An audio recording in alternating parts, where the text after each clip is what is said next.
y llegaréis a tiempo al tren, que es lo más importante. Paso a presentar a Ontanares Arranz Peña y Juan Carlos Roy, de ATD Cuarto Mundo, de la Oficina Jurídica de Derechos Sociales.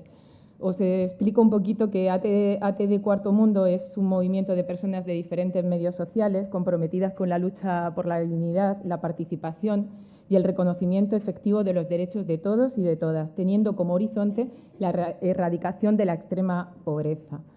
Forman parte del movimiento internacional Cuarto Mundo, fundado en 1957 y que actualmente trabajan en una treintena de países de 4 continentes.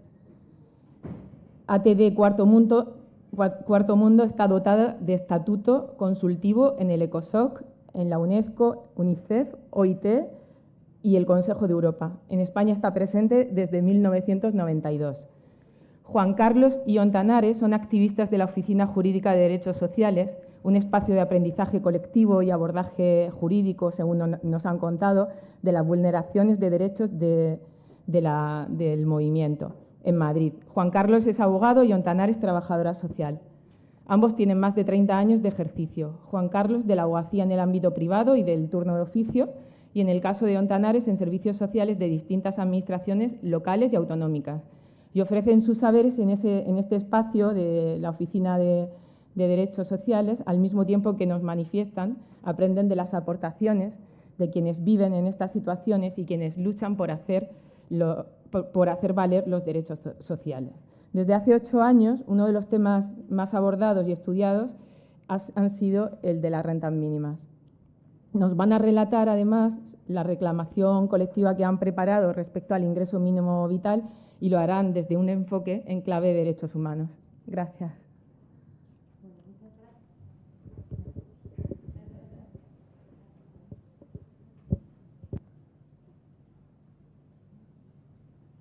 Ahora, ¿no? Sí. Bueno, agradecer que nos hayáis invitado, sobre todo porque, bueno, los fondos, la investigación al final es sobre el non-TAC Up, me cuesta mucho decirlo. Y realmente nosotros lo que trabajamos es justamente con la población que sí recibe la prestación y que tiene muchos problemas para poderla recibir, tanto para su solicitud como para después mantenerla. Y no solo, como os han dicho, no solo el IMV ha sido nuestro quebradero de cabeza. Nosotros procedemos de Madrid y nuestra oficina no trata solo los derechos de las rentas mínimas, trata derechos sociales, pero ha sido una tónica constante la vulneración de derechos de las rentas mínimas. Y en la Comunidad de Madrid hemos tenido muchos problemas que nos han hecho unirnos a otras asociaciones y plataformas y constituir la plataforma RMI es tu derecho, que lleva muchos años reivindicando la dignidad de las rentas mínimas autonómicas y que ahora nos hemos tenido que embarcar de seguido en el ingreso mínimo vital porque va dirigida a la misma población, ¿no? Bueno, tanto la presentación ya está hecha, somos, Juan Carlos y yo somos profesionales, pero en la oficina jurídica hay profesionales de distinto ámbito, juristas sobre todo, porque lo que tratamos es de resolver desde un enfoque de derechos y la parte jurídica es una parte de derechos, pero también de las realidades que viven las personas que las sufren y la explicación que le dan a todo esto, que da un enfoque distinto al derecho escrito al menos, ¿no? En cuanto a todo lo que tiene que ver con las rentas dignas, durante todo este tiempo, todo nuestro saber en cuanto a rentas dignas ha estado dirigido a que las leyes se cumplieran, es decir, que cuando había una vulneración de la ley, se pudiera reclamar la ley. Pero tanto con la renta mínima autonómica como sobre todo ahora con el ingreso mínimo vital, lo que es denominador común en muchas de nuestras atenciones es que a la gente lo que le tenemos que decir es: esto es injusto, pero es legal. Y bueno, el compañero de Lis lo ha explicado muy bien, ¿no? Muchas de estas ocasiones en las que tenemos que decir esto, pero es de tal gravedad la situación que no podemos esperar a que el niño crezca de bebé a adulto 20 años, que son los que ya llevamos esperando a que las rentas autonómicas fueran dignas. Entonces, bueno, voy a poner un ejemplo muy rápido, aunque vosotros todos tenéis ejemplos, pero yo quiero poner uno para que esto se materialice, porque es una persona real, la última, que nos ha hecho una aportación de su situación para lo que después vamos a explicar, ¿no? La última persona que viene sufrió un ictus durante la pandemia. Él trabajaba y a consecuencia del ictus tiene que dejar de trabajar. Bueno, por circunstancias variadas, que podéis imaginar y otras que no sabemos, es desahuciado a final de 2021 y junto con su pareja entra en la red de personas sin hogar. Una situación absolutamente de extrema pobreza, sin alternativa habitacional. Esta persona que entra en la red de personas sin hogar, a través de sus servicios sociales y de la red, sabe de la existencia del ingreso mínimo vital que no conocía y le ayudan a tramitarlo y lo tramita. A fecha de hoy ha pasado de recursos temporales a unos recursos de un poquito más de estabilidad y su pareja ha empezado a trabajar. Con lo cual, esto le abre un horizonte de poder retomar su vida anterior.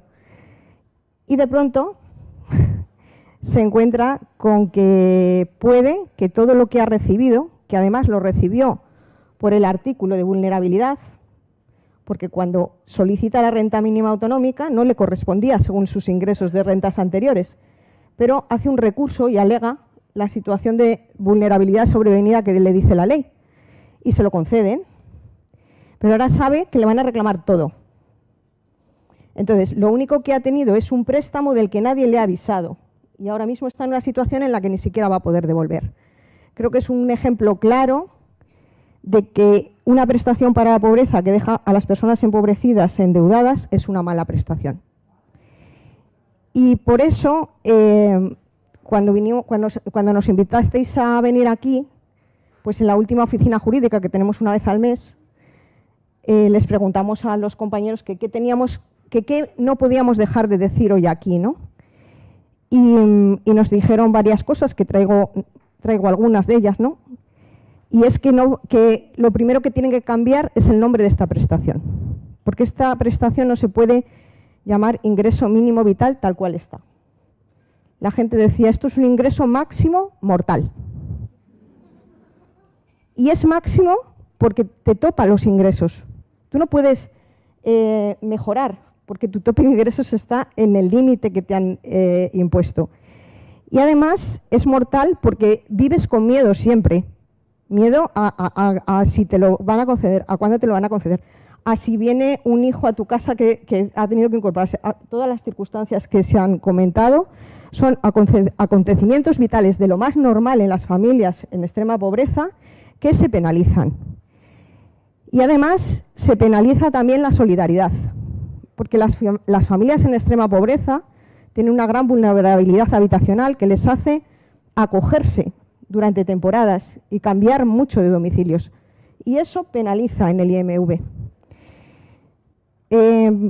Por todo eso y muchas más cosas, pues lo que nosotros hemos visto es que teníamos que utilizar algún instrumento legal para cambiar esta situación, porque no podemos seguirle diciendo a la gente que todo lo que nos dicen es injusto, pero es legal. Las recomendaciones, ya lo habéis dicho, no son vinculantes, pero la Carta Social Europea sí. Y no se recoge ni siquiera en la ley, cuando es la Constitución Europea. Todos los países de la Unión Europea pertenecen al Consejo de Europa que ha firmado la Carta Social Europea. No tenían por qué hacer una resolución cuando claramente el Comité Europeo de Derechos Sociales ya se ha manifestado en relación a las rentas mínimas autonómicas de España durante 20 años, diciendo que no cumplen Carta Social. Y nosotros, pues en cuanto supimos que se firmaba el hecho de poder hacer una reclamación, el protocolo de reclamaciones colectivas, dijimos, tenemos que intentarlo. Y bueno, a pesar de que el ejemplo de Cañada Real no nos tiene muy animados, ¿no? Porque hay unas resoluciones urgentes que no se están cumpliendo desde hace 3 años, a pesar de eso, creemos que la violencia de la pobreza solo se puede combatir pacíficamente y creemos que los instrumentos legales pues, son instrumentos a usar. Y bueno, pues ahora mismo le voy a dar la palabra a Juan Carlos para que os explique un poco cuál es la reclamación, en qué consiste lo que vamos a presentar. Esperamos que a finales de diciembre o principios de enero, porque requiere que se traduzca al inglés o al francés, porque solo se admite así, y eso va a tardar este tiempo que nos falta, porque estamos ya rematándola.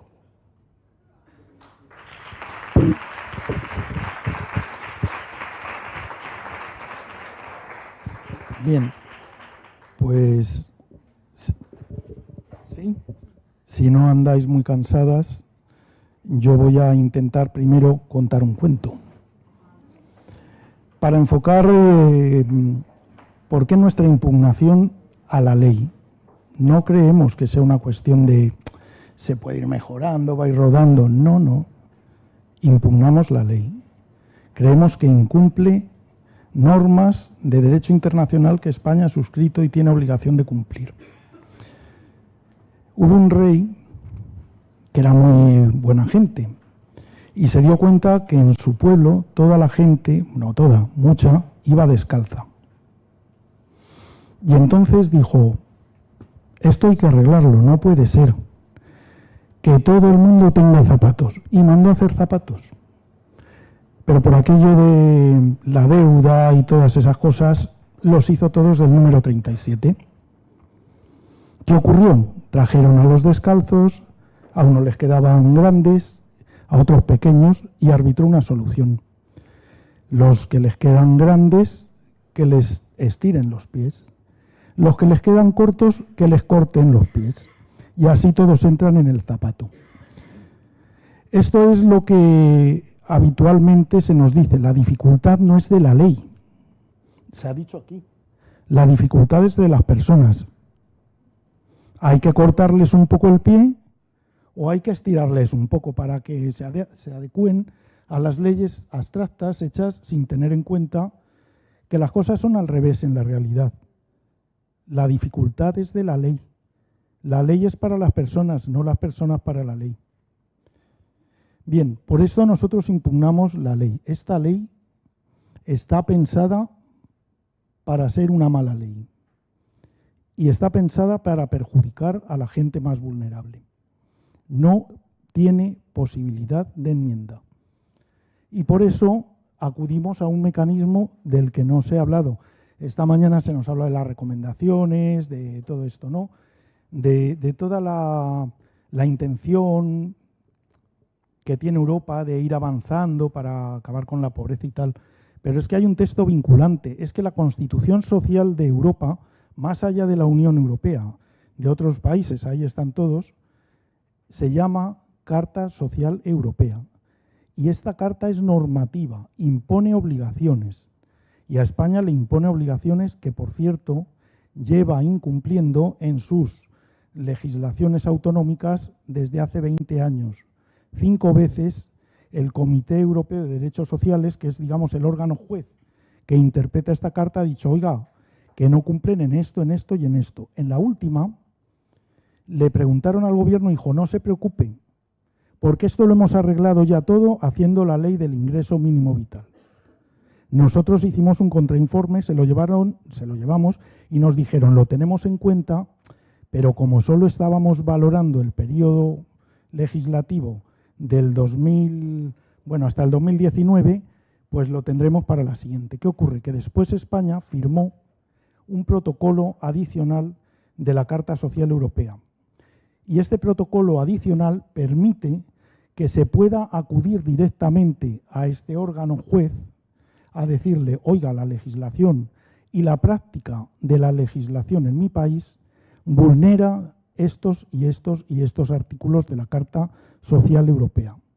Y como eso se permite, nosotros vamos a activar ese protocolo y vamos a demandar al Reino de España por el incumplimiento de una serie de artículos que ahora os presentaré. Básicamente, el central, el artículo 13.1 de la Carta Social Europea, que es el artículo que obliga a que en los estados, da igual en qué sistema de previsión, si es estatal, autonómico o de lo que sea, se prevea de recursos económicos hasta un umbral para que nadie esté por debajo del umbral de la pobreza. Y el comité además dice cuáles son las cuantías de suficiencia. Aquí me parece que se aproxima a lo que pide Europa, la del País Vasco.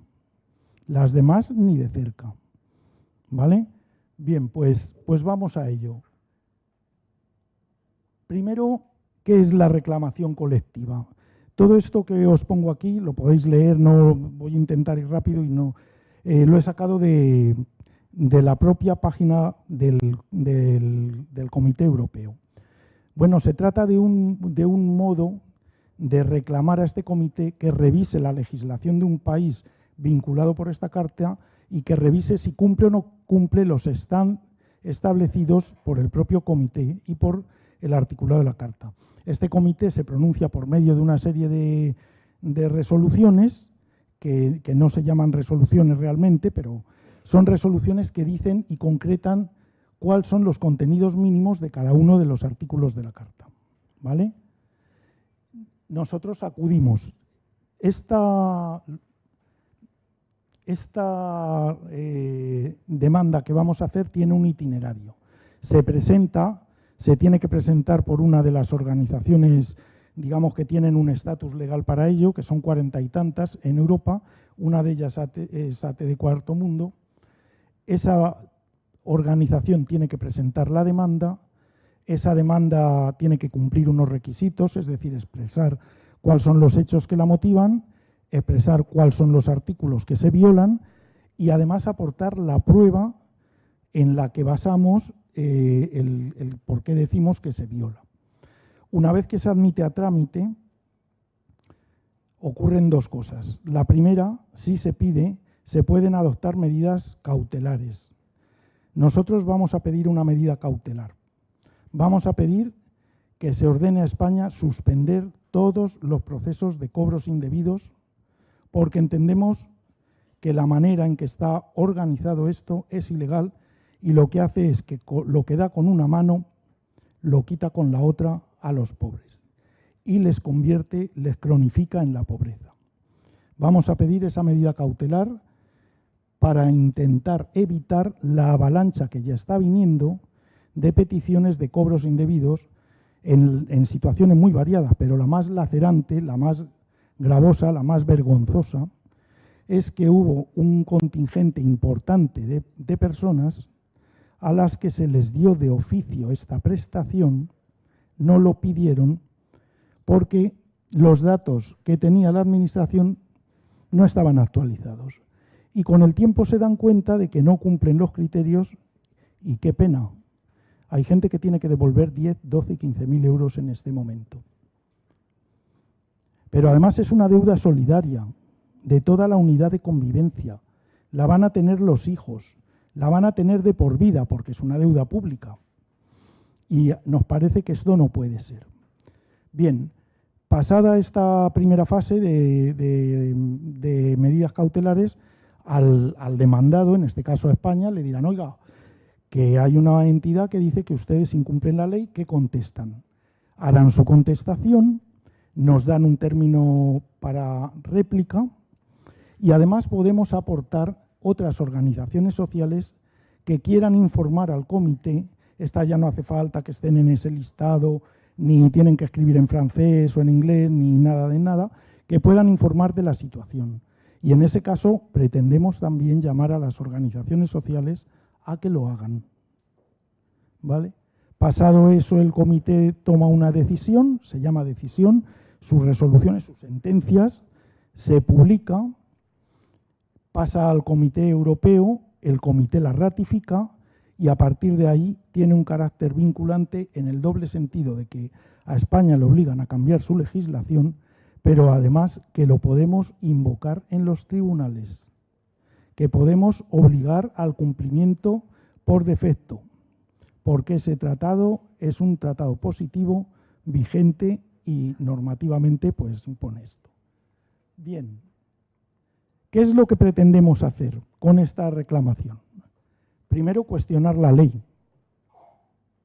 Segundo, dar una interpretación auténtica a la Carta Social Europea y obligar a que tanto jurisprudencialmente como legalmente esto informe a los tribunales y les obliga a adoptar decisiones. Y tercero, lo más importante para nosotras, empoderar a la gente, hacerle ver que esto es su derecho, que no es un regalo y que hay que luchar y que hay que conquistarlo. Estas son nuestras pretensiones. Nos queremos cargar la ley y lo queremos hacer no en función de tribunos de los pobres, que no lo somos, no hablamos por ellos, sino en función de que los pobres sean los que logran sus derechos, los conquistan. Hemos iniciado un proceso colaborativo. Para hacer esto no se ha reunido un grupo de expertos y ha hecho una demanda, que es lo que se suele hacer. Nosotros hemos empezado, por invocar, vamos a pasar porque hemos empezado por invocar a la gente que tiene problemas, a hilos y redes que hay en Internet de afectados. Hay por ejemplo, en Facebook un Facebook, por llamarlo así, que reúne más de 50.000 afectados y afectadas que están diariamente, dale que te pego con esta historia. Hemos hecho talleres, hemos hecho mucho trabajo de intentar que la gente vea que esto es su derecho, que necesitamos reunir prueba y que esa prueba la tienen que aportar. Y hemos, por último, iniciado un proceso, después de hacer este inicial de talleres, de encuentros, de usar el streaming, de todo este tipo de cosas, para que los grupos sociales, las ONGs y tal, sepan lo que hay y nos aporten documentación.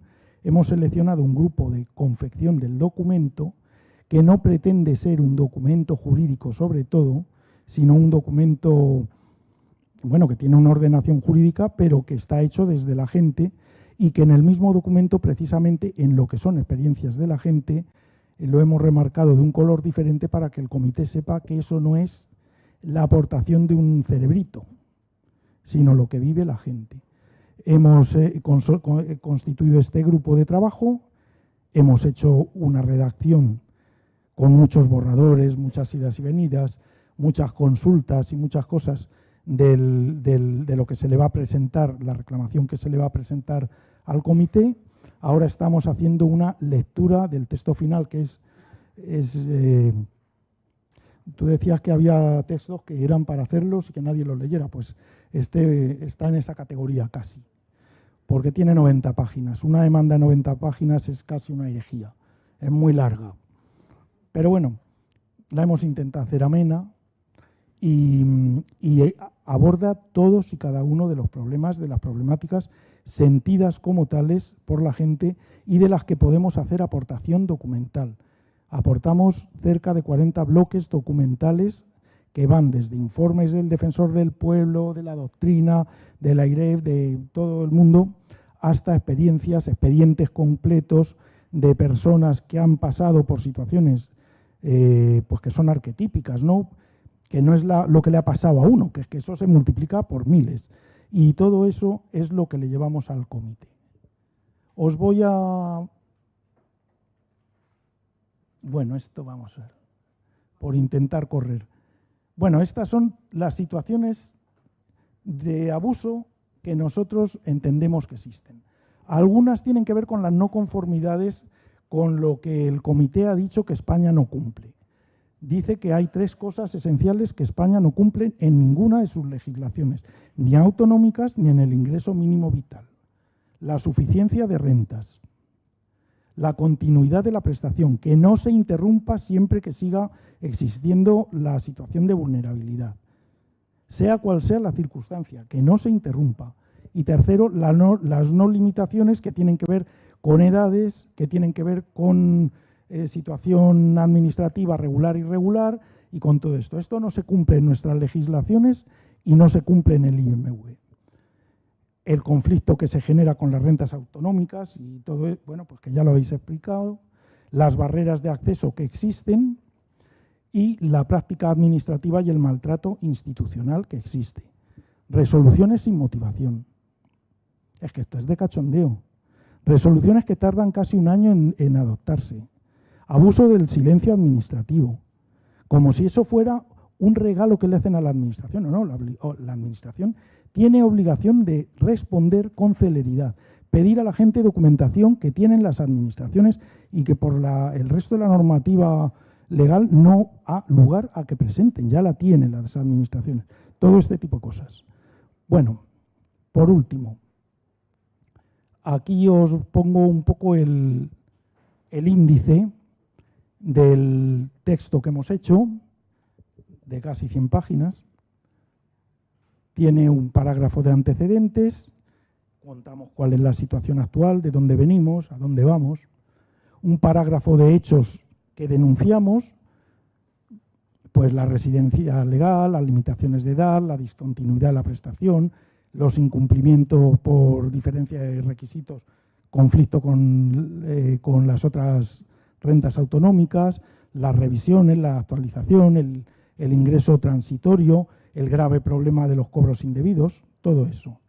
Y por último, el articulado que viene ahí, no tenía más presentación, pero aquí lo vamos a dejar, que creemos que se incumple. Artículo 13, el básico, artículo 1, derecho al trabajo, artículos 7 y 17, lo que tiene que ver con la discriminación de los niños y de los menores, y hay varios casos de discriminación de niños y menores, artículo 15, 16, 17, 19, 23, lo que tiene que ver con otros colectivos vulnerables, discapacitados, personas de edad avanzada, familias, inmigrantes, protección al trabajo, artículo 30 y 31, que tienen que ver con la vivienda y que tiene que ver con la lucha contra la pobreza y que tiene un desarrollo, digamos, jurisprudencial del comité. Y por último, el artículo E, que habla de la no discriminación ante la ley. Después de esto pedimos las medidas cautelares, establecemos unas conclusiones que son esto que os presento, pero que no las voy a hablar. Pues los hechos, las situaciones y los artículos. Y se acabó. Y con esto, pues, pretendemos que el comité acepte la petición y nos permita acabar con esta ley injusta. Nada más. Muchas gracias.